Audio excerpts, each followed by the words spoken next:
Welcome to Abnormal Investigation. How's everybody doing tonight? Well, it's nighttime for me. You may not be watching this at night. Uh, well, we have a members only boots on the ground coming up. So if you're not a member, that may be enough to get you to want to join on the YouTube membership. I think it's like $5 to join to be able to get it. We don't put those on the second tier. We let everybody see the live members only boots on the ground. The second tier, you get the reverse camera when we do the daytime on AI Seeking the Truth. And we're working on a few things for the second. Y'all may actually get extra footage. So, working on a few things there. We got a good encounter for you guys tonight. It's one that's, I think, really good. It's one of my favorites that I've read. Not saying they're all not as important, but this one really kind of touches home. So, we'll go ahead and get into it, guys, and I look forward to seeing what you all think about this. Also, one last thing, I'm going to be taking off this weekend. I won't be having a live this weekend for Abnormal or AI. Well, AI might, but not Abnormal. And I don't think AI is. We're going to be doing some wide open adventures recording and dropping and lives. So if you want to hang out with us and you miss seeing us on the weekends, go over, join our wide open adventures, and you'll see us over there, because we're going to be spending a lot more time over there. After my wife had passed away, the old place felt like a silent companion in my grief. I was a detective, Mike, that had retired, that had lost my best friend and my wife. 15 years prior, Eleanor and I, my lovely wife, had bought this place. It was 100 acres of thick forest in rural Maine. The main house was a sturdy, faded red clapboard. We moved here to escape the city. After she passed, I considered selling. I thought about running from the ghosts and the echo of her laugh. But some part of me held on to the memories. For the last 6 months, every day was a ritual of loneliness, the quiet woods amplifying the hollowness in my chest. I just could not get rid of the place with all the memories we had made there. The daily routine for me was simple and it was repetitive. I'd wake up with the sun, make coffee that tasted like ash, and walk the property's perimeter. But when Eleanor was alive, it was the best tasting coffee when she made it. It was pure bliss. I'd stop at the creek we used to fish in, and the old oak tree where we carved our initials into it. Sometimes I'd sit for hours, my eyes closed, trying to conjure the warmth of her hand in mine at dusk. I'd come back to the house, eat a can of soup, and listen to the radio. It was a holding pattern, a waiting game for the future I couldn't see. I knew that she did not have long left on this earth, and I knew that I would be waiting for her whenever she went to heaven. We always vowed to wait for one another. The day came too fast that she left me and went to be with our Father. Strange occurrences started slowly. I started hearing at night a low, guttural howl that I knew was not a wolf. The local wolves were a known presence in our area. Their calls were familiar, but this was closer, deeper, and in a full predatory hunger. I first heard it on a moonless night, a sound so primal it felt like it scraped against my bones. I dismissed it, of course. My mind, I reasoned, was playing tricks on me, filling the quiet with the monsters. I wondered why this is not happening on a full moon, like in the movies. But the full moons were the opposite. They were the best times, the quietest times, the times that I didn't hear anything, and the times that I actually got rest. I know, strange. Next was the deer. Not just one, but a whole family. A doe and 2 fawns. They were torn to shreds in the clearing near the old hunting blind. The sight was a sickening, brutal canvas of carnage. The way they were killed was not a clean kill, was not swift, but in a frenzied, desperate mauling was what bothered me the most. The local game warden, a gruff old man named Silas, who had known me and Eleanor since we moved in, attributed it to a bear. I had worked with him many times in my career, and I asked him because I was not sure it was a bear. I said, "Are you sure, Silas, this is a bear?" I told him about the howls that sounded way off from normal, and he just looked at me and said, "Yeah, a big one," he'd said, spitting a brown stream of tobacco juice. "Probably got a taste for easy meat. Best to keep your dogs inside at night," he told me. But I didn't have any dogs since Eleanor's little terrier had passed away. I just couldn't find it to replace either one of them. But I nodded along, a knot of unease tightening in my stomach. A bear could have done it, I guess. But the image of the mangled, half-eaten carcass lingered in my mind, a stark, violent counterpoint to the placid wilderness I thought I knew. There were intestines in the trees, and all over the surrounding trees was covered in deer blood. Not to mention that the heads were missing. Then came the footsteps. Not the gentle pattern of deer or heavy plod of a bear, but the distinct rhythmic crunch of heavy paws on the gravel path outside my bedroom window. It should start at midnight, and it would last every night, and would last for a minute or two before fading back into the woods. At first I convinced myself that it was a coyote, but the pattern was too heavy, too deliberate. The sound was too big. It was like it was stopping at the window and at the doors to listen or to try to peek in. But I had them covered. We had sun-blocking shades that you could not see the shadows in from outside. Thank God Eleanor had chose those to keep the house cool, but now they were serving a dual purpose. I heard heavy sniffing at my window one night. Sounded like something was about to sniff the glass right out of it. One night, driven by fear, I was so proud. But then I was afraid to admit the fear, too. I crept to the window and pulled the curtain aside. In the moonlight, I saw nothing but shadows dancing among the trees. The next morning I found a single enormous paw print in the mud beneath the window. It was larger than my hand, with long, distinct claws pressed into the damp earth. It looked like a wolf print, but grotesquely oversized, almost like a man's. I took a picture of it with my phone, and then I rushed it to Silas. He said it was just a smudge, a trick of the light and the shadow. And he looked at me with a pitying expression, the one people used for the old senile. I kept the picture a silent and settling reminder that I wasn't imagining things. As Silas was leaving, he looked at me and said, "Just leave it at a bear, old friend. Just leave it at a bear. That's the best thing you can do." My isolation, once a refuge, was becoming a prison.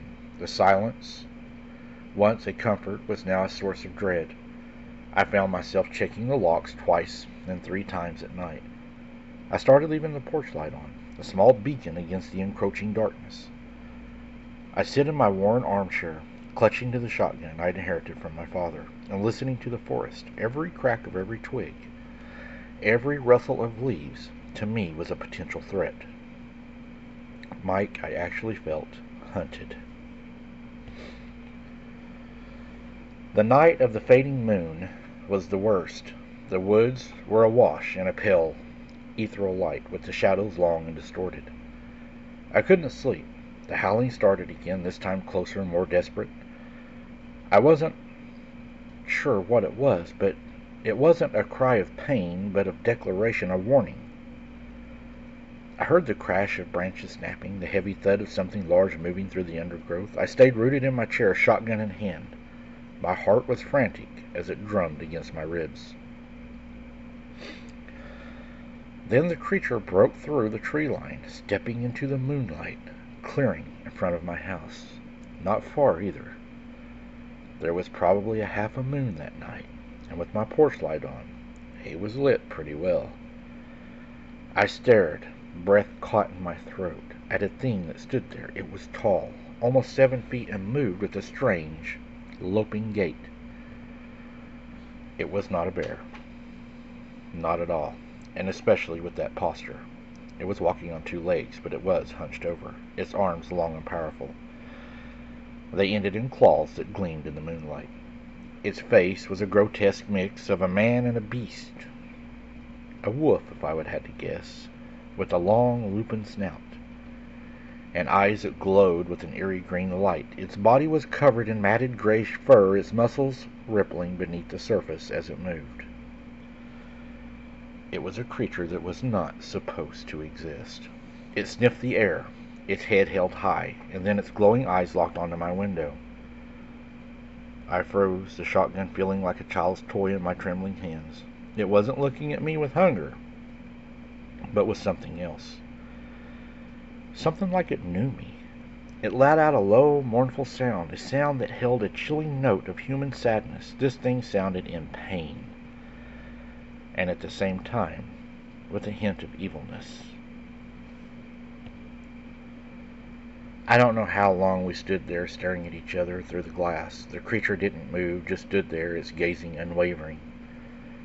The silence stretched thick and suffocating, broken only by my ragged breathing. The green light in its eyes seemed to flicker, a change, and for a moment, just of a fleeting moment, I saw a familiar sadness in them, a profound and weary sorrow that resonated with my own. I couldn't understand it. He looked like a sad dog in the face. He looked sad. I don't know how else to say it. But the eyes would go from orange-red to blue eye-shine. They would change back and forth as he was looking at me. Then the creature turned and loped back into the woods, disappearing into the shadows as if it had never even been there. I sat for the rest of the night, shotgun across my lap, watching the empty clearing. The memory of this mournful howl, the recognition in its eyes, haunted me. But it makes you question everything. How can this be real? And was I really seeing what I was seeing? It's hard to explain. I don't know how to explain it to you all. It's like your eyes are seeing it, but your brain just ain't receiving it. It's the best way I know to say it. I hope you understand, Mike, and your audience. The encounters continued, though they were no longer a source of terror, but of a strange, morbid curiosity. I'd seen it on the edges of the woods. It's dark, from the stark contrast of the verdant landscape. Sometimes I'd leave out a piece of meat, a steak from the freezer, and it would be gone by morning, and it was strange, silent truce. It was a bizarre cohabitation. One night during a thunderstorm, the power went out. The rain came down in sheets drumming against the roof, and the wind howled through the trees like a banshee. In the sudden, profound darkness, I was overcome by a new kind of fear. A fear not of the creature, but of the storm. Yeah, I hate to admit it, but I'm afraid of bad storms also.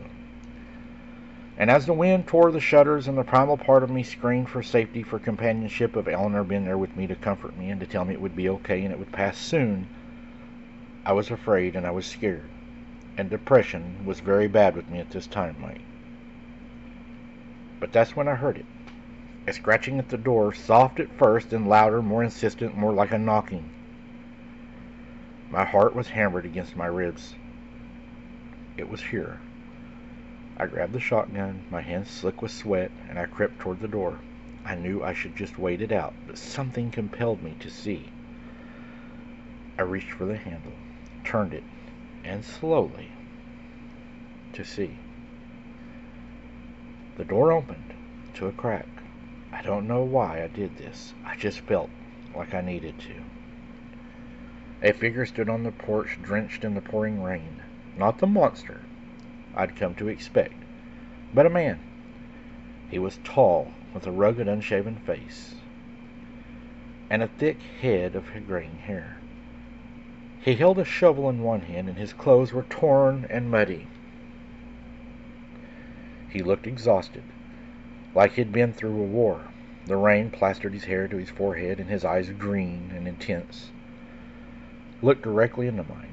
It was the same sadness, the recognition I'd seen in the creature's eyes. This man was native, and it was very clear in his hair color and his skin, but it was his green eyes that really caught me. He said, "I'm sorry," in a low voice, gravelly rumble. "I didn't mean to scare you," he said. I just stared at him, the shotgun dangling uselessly in my hand. I was like, oh my God, what is he going to think? I'm standing here with my gun. And I told him, I said, "You're the one." I stammered. My mind was struggling to reconcile the two images, the gentle, wary man in front of me and the feral, hulking beast in the woods. He gave a dry, humorless chuckle. "Yes," he said. "I'm him or he's me. It's a long story. It happened to me long ago. I was chosen as a baby to have this gift. They called it, but I call it a curse. I invited him in. A strange, instinctual gesture I would have thought myself incapable of. He sat at the kitchen table, rain dripping from his clothes onto the floor. I offered him a piece of my ash coffee, and he accepted gratefully. He said, 'My name is Elias,' he said, taking a sip of the warm brew. 'I've been in the area for a while,' he said. I told him my name, and we sat in the silence for a while. He was warming up, trying to get warm, sipping the coffee. And the sound of the drumming of the rain on the low hiss of the propane stove, then I could hold it in no longer. "How?" I asked, my voice barely a whisper. "How is this even possible? Are you playing a joke on me?" I asked him. He sighed, running his hand over his face. "It was a curse," he said, his voice low and weary. "It's something that the medicine men still do. We can do things that the white man has no idea. There is black magic, and it's strong, my friend," he said. He explained it all, the curse, the transformations.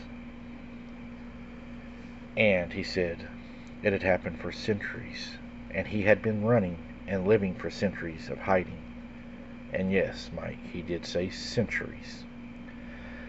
I didn't know how to take this in, but he explained the pain, the agony of the change, the primal rage that came with the wolf, the profound, animalistic sadness that came with the human.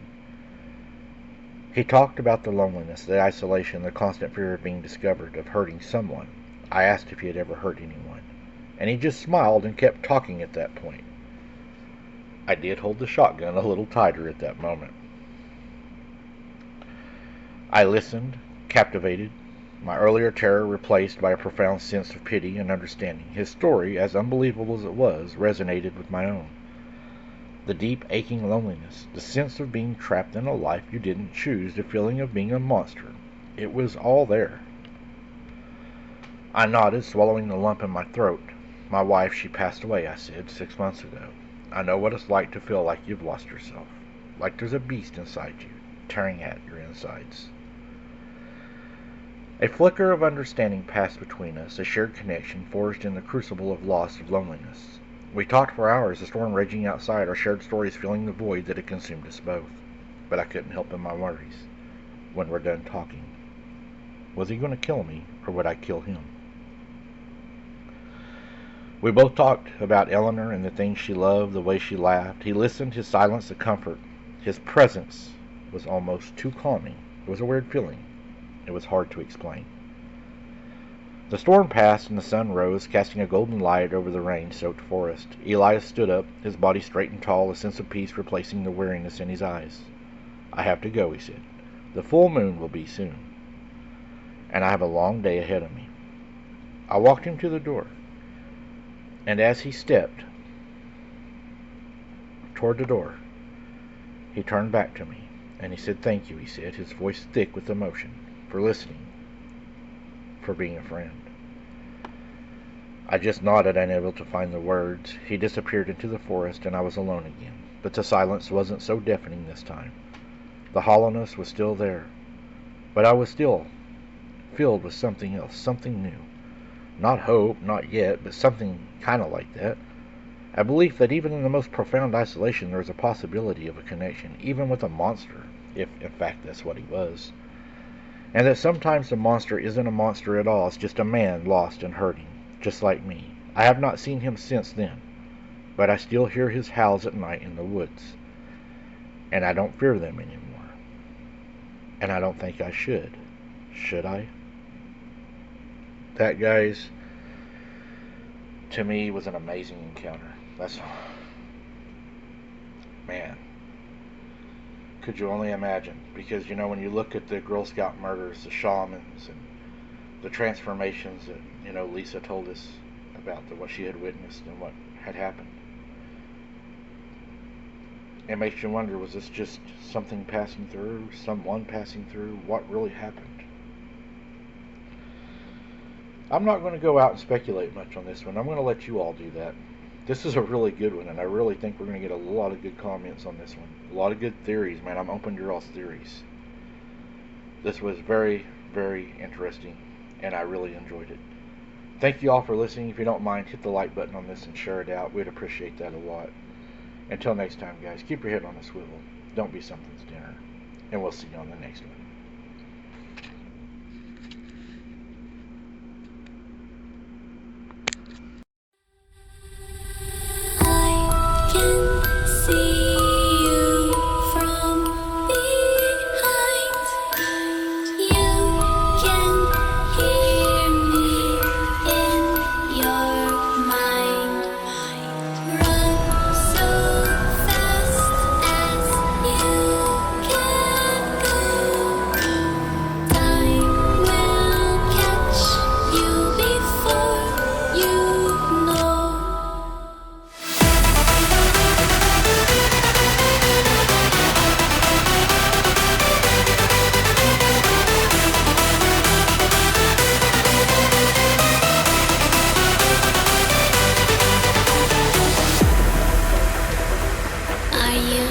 Afraid of the dark? Are you scared? You know, I am you.